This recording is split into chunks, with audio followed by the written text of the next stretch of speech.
Good morning बच्चों। आप सभी का अर्चना साइंस क्लासेस में बहुत स्वागत है। अगले क्लास में हम मंगलम पाठ पढ़े थे और आज मैं आपको व्याकरण का एक बहुत ही महत्वपूर्ण टॉपिक बताऊंगा, वर्ण विच्छेद। वर्ण विच्छेद से प्रश्न पूर्णतया पूछा ही जाएगा। इसमें ऊष्म व्यंजन, अंतस्थ व्यंजन और संयुक्त व्यंजन या फिर वर्णों के उच्चारण स्थान, इन सभी विषयों का प्रश्न बनाकर अवश्य आपसे पूछा जाएगा। तो सबसे पहले समझते हैं वर्ण किसे कहते हैं। ठीक, वर्ण क्या होता है। वर्ण का यदि शाब्दिक अर्थ देखें तो ध्वनि होता है। वर्ण का शाब्दिक अर्थ क्या होता है? ध्वनि। वर्ण का शाब्दिक अर्थ क्या होता है? ध्वनि। शाब्दिक अर्थ। वर्ण का शाब्दिक अर्थ क्या होता है? ध्वनि। ध्वनि। अब देखिए, यहां तक तो समझ गए हम। अब इसमें है क्या कि वर्ण कहते किसको हैं, यानी ध्वनि किसे कहते हैं। तो वर्ण उस मूल ध्वनि को कहते हैं जिसका खंड या टुकड़ा नहीं किया जा सकता है। जैसे अ क्या है? हमारा वर्ण है। अ का हम खंड या टुकड़ा नहीं कर सकते हैं। आ क्या है? हमारा वर्ण है। ठीक, इसका खंड या टुकड़ा नहीं संभव है, लेकिन इसकी मात्रा हो सकती है। ठीक, आ की मात्रा हो सकती है, लेकिन इसका खंड या टुकड़ा संभव नहीं है। आप कभी नहीं देखिएगा कि अ ऐसे लिखा होता है, ऐसा, या फिर ऐसा ऐसा कभी लिखा होता है? नहीं। इसका मतलब क्या है कि इसे हम कभी तोड़ नहीं सकते हैं। तो यहां तक आपको समझ में आ गया होगा कि वर्ण किसे कहते हैं। वर्ण उस मूल ध्वनि को कहते हैं जिसका खंड या टुकड़ा नहीं किया जा सकता है। यहां मैं लिख देता हूं वर्ण की परिभाषा। वर्ण उस मूल ध्वनि को कहते हैं, मूल ध्वनि को कहते हैं जिसका खंड या टुकड़ा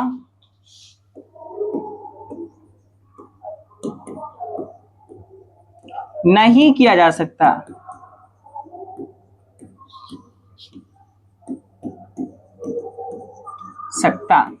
ठीक है।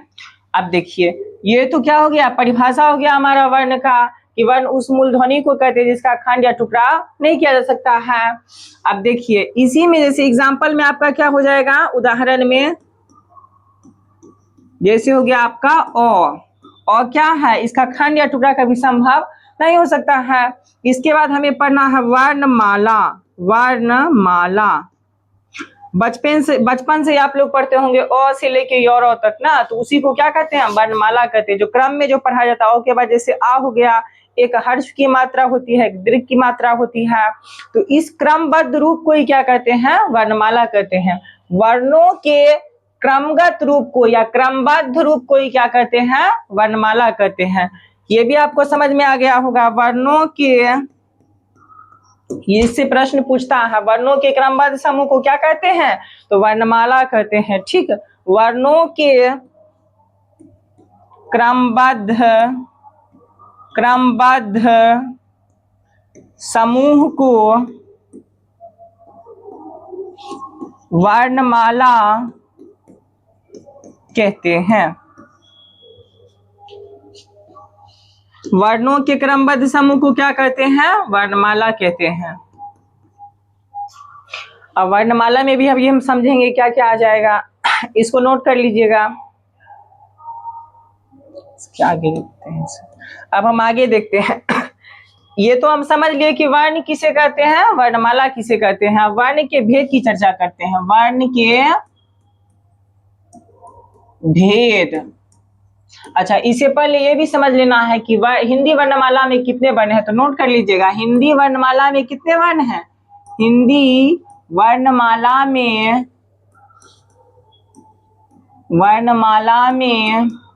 कुल 52 वर्ण या ध्वनियां हैं। वर्ण या ध्वनियां हैं। ठीक है, वर्ण के भेद भी समझ लेते हैं। तो वर्ण के कितने भेद हैं? 2 भेद हैं। वर्ण के कितने भेद हैं? 2 भेद। वर्ण के 2 भेद होते हैं। कौन कौन हो जाएगा? एक हो जाएगा हमारा स्वर वर्ण और व्यंजन वर्ण।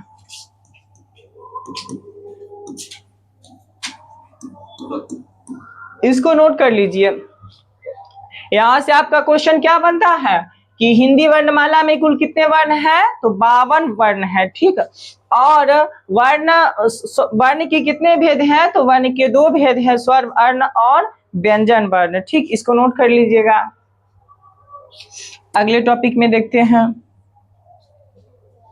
अभी हम पहले पूरे वर्णमाला को लिखेंगे और आपको क्या करना है, बस उसको अच्छे से समझना है और देखना है कि कहाँ से क्या पूछा जाता है।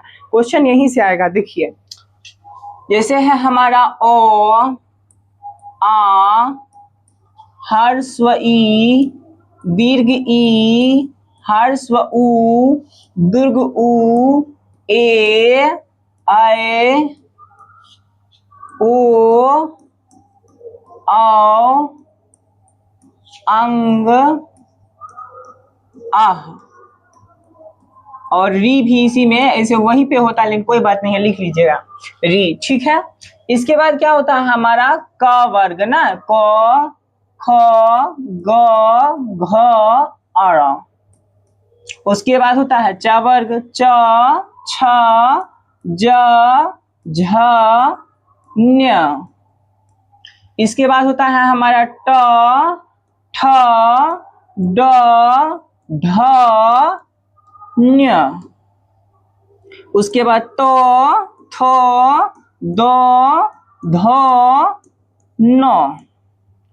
पवर्ग पो, फो, बो, भो और मो। अब क्या हो जाएगा हमारा यो, रो, लो, वो, तालव्य श, मूर्धन्य श, दंत स, हो, छ, त्र, ज्ञ और एक और होता है हमारा श्र, ठीक है।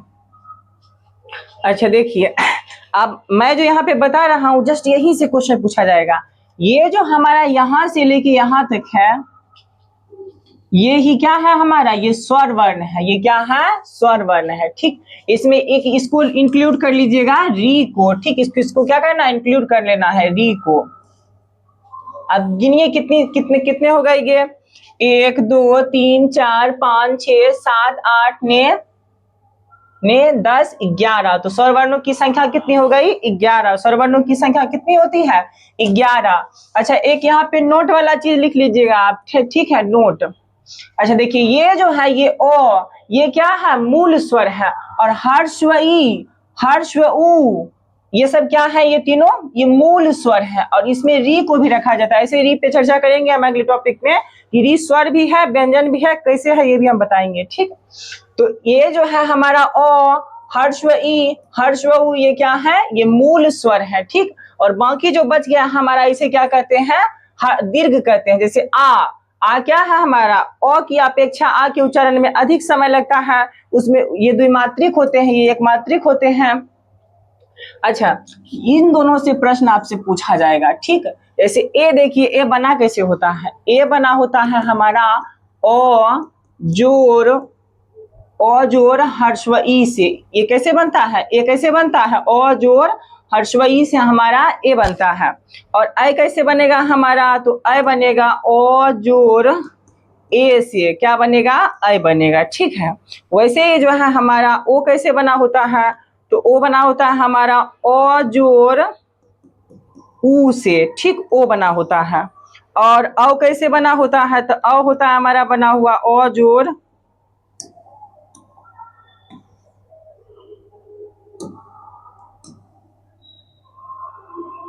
ओ जोर ओ से, ठीक। ये चारों पॉइंट नोट कर लीजिएगा। अच्छा, यहाँ पे देखिए ये कैसे बना है? ए, दो वर्णों के मिलने से, ठीक। इसलिए इन्हें क्या कहा जाता है? संयुक्त स्वर कहा जाता है। संयुक्त व्यंजन अलग होते हैं और संयुक्त स्वर अलग होते हैं, ठीक। ये इंपॉर्टेंट टॉपिक है, यही बच्चा नहीं समझ पाता है, इसलिए उसको संधि में भी दिक्कत होता है, समास में भी दिक्कत होता है। हर एक टॉपिक का रीजन क्या है? यही है। उसको लगता है यहाँ पे ऐ कैसे हो गया, ठीक। इसको नोट कर लीजिएगा। ये तो हम समझ गए कि स्वर वर्णों की संख्या कितनी है। स्वर वर्ण की संख्या कितनी हो जाएगी? 11। स्वर वर्णों की संख्या कितनी हो गई? 11। ठीक, जिसमें से ओ, हर्ष व और हर्ष व को क्या कहा जाता है? मूल स्वर कहा जाता है। तथा आ, दीर्घ ई, दीर्घ उ, ये सब दीर्घ में आते हैं। ठीक, और ये चारों को ध्यान रखिएगा कि ये क्या है? संयुक्त स्वर है। संयुक्त स्वर क्यों है?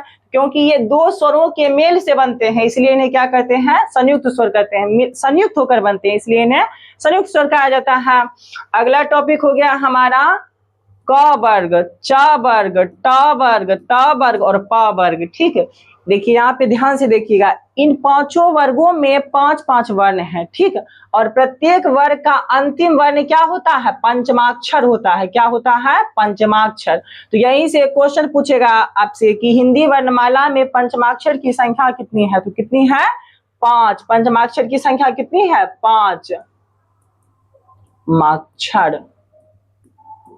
पंचमाक्षरों की संख्या कितनी हो जाएगी? 5। ठीक, ये भी आपको नोट कर लेना है। उसके बाद क्या नोट करना है आपको कि इन पांचों वर्ग को सम्मिलित रूप से क्या कहते हैं? स्पर्श व्यंजन कहते हैं। क्या कहते हैं? स्पर्श व्यंजन। और इनकी संख्या कितनी हो जाएगी? 25। ठीक, स्पर्श व्यंजनों की संख्या कितनी हो जाएगी? 25।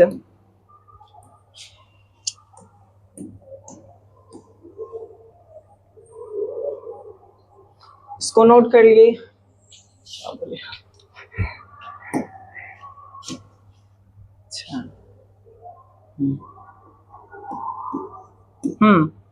ये आपको समझ में आ गया कि इनकी संख्या कितनी हो जाएगी स्पर्श व्यंजनों की? 25। ये ध्यान रखिएगा, स्पर्श व्यंजन। इस बार भी 2025 में प्रश्न पूछा है यहाँ से। स्पर्श व्यंजनों की संख्या कितनी है? 25 है। ठीक, स्वर वर्णों की संख्या कितनी है? 11 है। मूल स्वरों की संख्या कितनी है? 1, 2, 3, 4। ठीक, री को लगाकर 4। उसके बाद संयुक्त स्वरों की संख्या कितनी है? संयुक्त स्वरों की संख्या 4 है। ठीक, अब देखिए आगे प्रश्न कहां से पूछेगा। एक तो ये इंपॉर्टेंट टॉपिक था, स्पर्श व्यंजन की कितनी संख्या है, और दूसरा यही इंपॉर्टेंट टॉपिक है। देखिए, यो, रो, लो, वो, इन चारों को क्या कहा जाता है? अंतस्थ व्यंजन।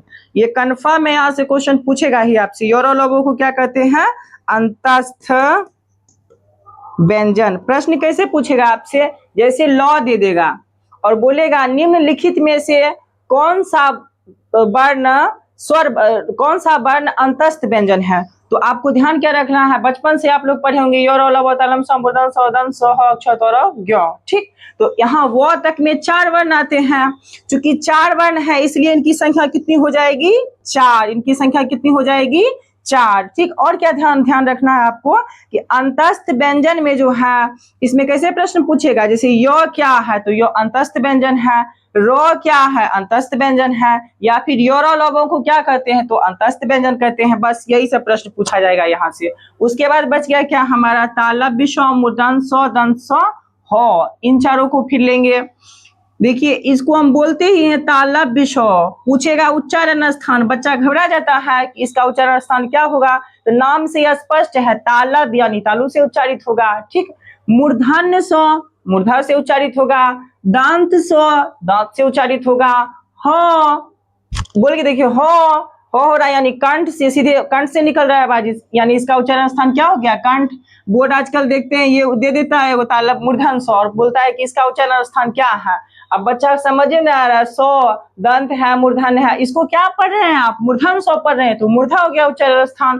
दंत सौ पढ़ रहे हैं तो दंत हो गया। ये तालब शौ है, तालब शौ है, ये है दंत सौ। ठीक है, इन चारों को क्या कहा जाता है? ऊष्म व्यंजन। क्या कहा जाता है? ऊष्म व्यंजन। ये अंतस्थ व्यंजन था और ये ऊष्म व्यंजन है। ठीक, ये 2 टॉपिक और एक और टॉपिक है आपका अक्षो, त्र, ज्ञ और श्रो। ठीक, इन चारों को क्या कहा जाता है? संयुक्त व्यंजन। संयुक्त व्यंजन कंफर्म है। या तो ये आपसे पूछेगा या ये आपसे पूछेगा, ये तो कंफर्म है, यहां से क्वेश्चन आएगा ही। ऊष्म व्यंजन की संख्या कितनी है? 4 है। तालब सौ, मूर्धन सौ, दंत सौ है। ऊष्म व्यंजन की संख्या कितनी है? 4 है। दंत स्व क्या है, ऊष्म व्यंजन है या अंतस्थ व्यंजन है, तो ऊष्म व्यंजन है। आपको पता ही है, तालम स्व, मूर्धन स्व, दंत स्व, बचपन से ही आप पढ़े हैं, बस पता नहीं था थोड़ा इसके बारे में अच्छे से। अब देखिए अक्षो, त्र, ज्ञ, श्र, इन चारों को क्या कहते हैं, संयुक्त व्यंजन कहते हैं। और संयुक्त व्यंजन क्यों कहते हैं ये भी हम आपको अभी बता देंगे थोड़ी देर में। पहले इसकी संख्या कितनी हो जाएगी, 4। ठीक, ये सब नोट कर लीजिए, बहुत इंपॉर्टेंट है। यहां से आपका एक प्रश्न कंफर्म है, पूछेगा ही कि रो क्या है, तो अंतस्थ व्यंजन है। मूर्धन स्व क्या है, तो ऊष्म व्यंजन है। या फिर अंतस्थ व्यंजनों की संख्या कितनी है, तो 4 है। ऊष्म व्यंजनों की संख्या कितनी है, तो 4 है। देखिए ये 4 4 हो जाते हैं, और ये क्या कितना हो गया आपका स्पर्श व्यंजन 25, और स्वरों की संख्या कितनी हो गई 11। इसको नोट कर लीजिए, तब आगे बताते हैं। इसको हटा देते हैं। चलिए बच्चों, इससे पहले हम बताए थे कि संयुक्त व्यंजन क्यों कहते हैं अक्षो, त्र, ज्ञ, श्र को। तो देखिए पहले लिखते हैं अक्षो, त्र, ज्ञ, श्र। ठीक है, अब हम इसको पहले करते हैं क्या, इसका वर्ण विच्छेद करते हैं। अक्षो बना कैसे है, तो कैसे बना है, को और सो से। ठीक, लेकिन को आधा है कि शो आधा है, ये भी पूछता है, तो को इसमें आधा है, ठीक, शो पूरा है। ठीक, को हलंत और तालब मूर्धन्य स्व मिलाकर क्या बनता है, अक्षो बनता है। क्योंकि ये दो वर्णों के मिलने से बना है, ठीक, इसलिए इसे क्या कहते हैं, संयुक्त व्यंजन कहते हैं। दो व्यंजनों के संयुक्त होने से बना है, इसलिए इसे क्या कहते हैं, संयुक्त व्यंजन कहते हैं। त्र कैसे बना है, तो हलंत जोड़ रो बराबर क्या बन गया हमारा, त्र बन गया। ज्ञ कैसे बना है,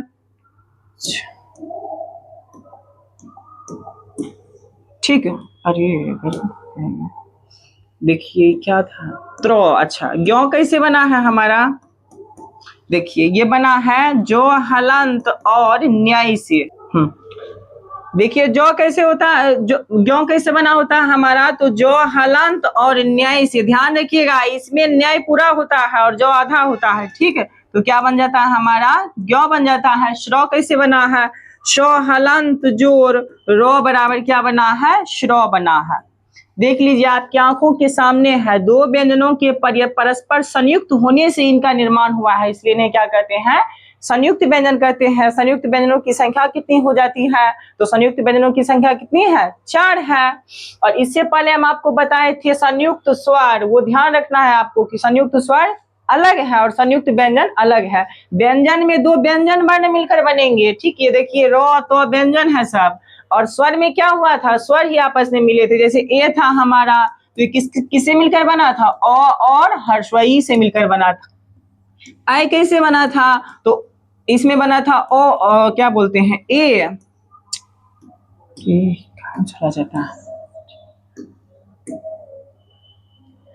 ए और ओ के मिलने से क्या बना था, आई बना था। वैसे ही हमारा ओ जो है ये कैसे बना था, ओ और ऊ के मिलने से। और फिर औ कैसे बना था, ओ और ऊ के मिलने से ना, औ बना था। ये सबको नोट कर लीजिएगा।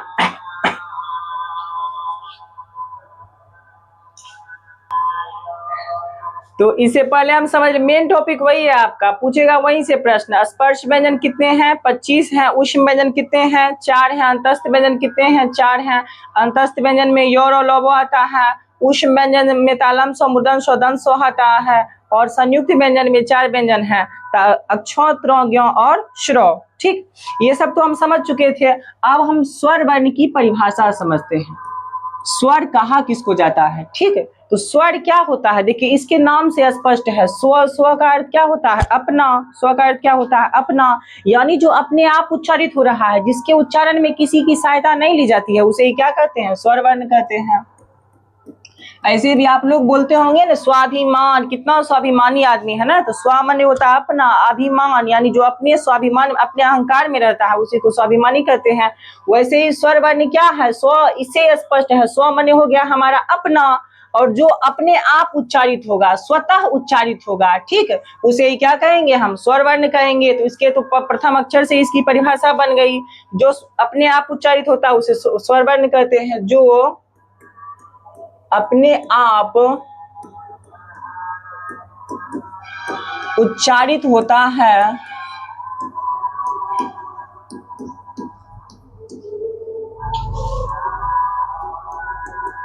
स्वर वर्ण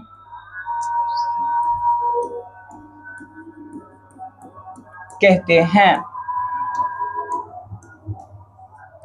अब ये स्वतः उच्चारित होगा, अपने आप उच्चारित होगा, तो इसके उच्चारण में किसी वर्ण की सहायता नहीं ली जाएगी। लेकिन व्यंजन क्या है, जस्ट इसी का उल्टा है। जो अपने आप उच्चारित नहीं होता है, किसकी सहायता से उच्चारित होता है, स्वर की सहायता से। व्यंजन का अर्थ भी देखिए क्या होता है, व्यंजन, व्यंजन का अर्थ वैसे क्या होता है, मिलावट। सब्जी जैसे हो गया, सब्जी एक चीज से तो मिलकर बना नहीं होता है। और व्यंजन संस्कृत में व्यंजन का अर्थ ही होता है सब्जी, समझे। तो एक चीज से तो मिलकर बना ही नहीं, ये बना ही नहीं होता है, अनेक चीजों से मिलकर उसमें मसाला दिया जाता है, प्याज लहसुन हर चीज पड़ता है। वैसे ही क्या होता है, ये अपने आप उच्चारित नहीं हो सकता है। उसके उच्चारण में किसकी सहायता ली जाएगी, स्वर वर्ण की सहायता ली जाएगी, ठीक। और जिसके उच्चारण में स्वर वर्ण की सहायता ली जाएगी उसे क्या कहेंगे, व्यंजन वर्ण कहेंगे। तो जिनके उच्चारण में स्वर वर्ण की सहायता ली जाती है, स्वर वर्ण की सहायता ली जाती है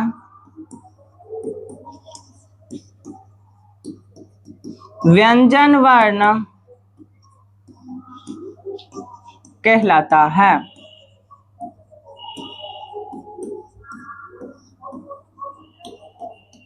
स्वर की संख्या हम बता दिए थे, 11 होता है। और व्यंजन वर्ण की संख्या कितनी होती है, 33। इसको नोट कर लीजिएगा। इसमें आपसे प्रश्न पूछ सकता है कि जो स्वतः उच्चारित होता है उसे क्या कहते हैं, तो स्वर वर्ण कहते हैं। स्व इस अपने नाम से स्पष्ट है, और व्यंजन का अर्थ तो बता ही दिए हैं, व्यंजन का अर्थ होता है मिलावट। तो जो स्वर वर्ण की सहायता से बनते हैं उसे क्या कहते हैं, व्यंजन वर्ण कहते हैं। देखिए बच्चों, इससे पहले हम स्वर वर्ण की परिभाषा समझे थे। अब हम बताएंगे कि स्वर वर्ण के भेद कितने होते हैं, भेद, ठीक, इसके कितने टाइप होते हैं। तो स्वर वर्ण के कितने भेद होते हैं, 3 भेद होते हैं। स्वर वर्ण के कितने भेद होते हैं, 3 भेद होते हैं, ठीक।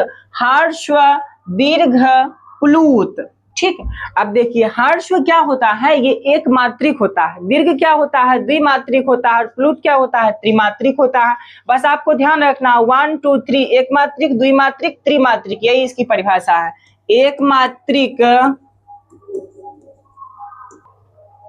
तो ये इसकी परिभाषा यहीं से बन जाएगी।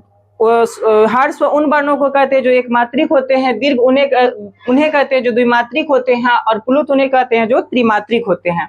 अब ह्रस्व में क्या आ जाएगा हमारा, ओ, ह्रस्व ई और ह्रस्व उ और री, ये क्या हो जाएगा हमारा, ह्रस्व हो जाएगा। दीर्घ में क्या हो जाएगा, आ, दीर्घ ई, दीर्घ उ और ए, आय, ओ, आओ। प्लुत में एक ही है, ये होता है प्लुत, ठीक है। और इसका उच्चारण कैसे होता है, ओ के जैसे, ठीक, ओ के जैसे, लेकिन इसमें अधिक मात्रा लगता है, ठीक है।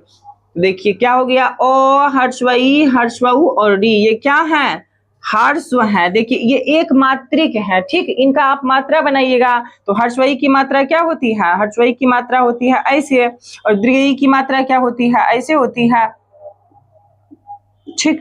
और री की मात्रा ऐसे होती है, ओ की मात्रा नहीं होती है। ओ की मात्रा इसलिए नहीं होती है क्योंकि जब भी किसी भी व्यंजन के साथ मिलता है तो ये उसमें संलिप्त हो जाता है, इसकी कोई मात्रा नहीं होती, आ की मात्रा हो सकती है, ठीक। तो आपको क्या ध्यान रखना है कि इसे हम हर्ष स्वर तो कहते हैं, लेकिन इसे मूल स्वर भी कहते हैं। क्या कहते हैं, मूल स्वर। मूल स्वर। मूल स्वर इसलिए कहते हैं क्योंकि यही आपस में मिलकर क्या करते हैं, ए आई ओ औ इनका निर्माण करते हैं। ठीक, और देखिए इसी में आपका सारा आ जाएगा स्वर वर्ण। स्वर वर्ण में मूल चीज यही है, बस यही क्या हो रहा है, ओ मिलने से या ओ आ मिलने से आ बन गया है, और दीर्घ ई हर्षई मिलकर दीर्घ ई बन गया है। दुर्गा ऊ कैसे बना है, तो दुर्गा ऊ मिलकर दुर्गा ऊ, हर्षऊ मिलकर दुर्गा ऊ बन गया है। ठीक, तो मूल चीज क्या है स्वर का, यही 4 है। और आपसे पूछेगा प्रश्न कि मूल स्वरों की संख्या कितनी है, तो 4। ठीक, दीर्घ स्वरों की संख्या कितनी है, 7। और ये प्लुत स्वर तो आपको पता ही, ऐसे इसका आपको ध्यान रखना है। प्रयोग कहाँ है इसका, प्रयोग केवल और केवल संस्कृत में। ठीक, केवल संस्कृत में।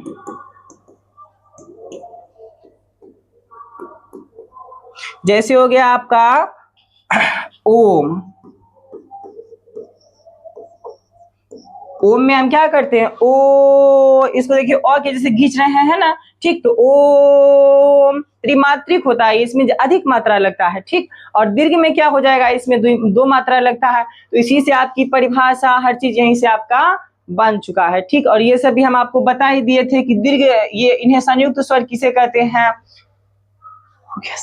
ठीक है बच्चों, अगले बार हम व्यंजन वर्ण को समझेंगे। स्वर वर्ण हमारा कंप्लीट हो गया है। तब तक आप लोग खाइए पिए मस्ती कीजिए, खूब झूमिए, पढ़िए और अपने माता पिता का नाम रोशन कीजिए। प्रश्न हम आपको बता ही दिए हैं कि अंतस्थ ऊष्म और संयुक्त से पूछा जाएगा।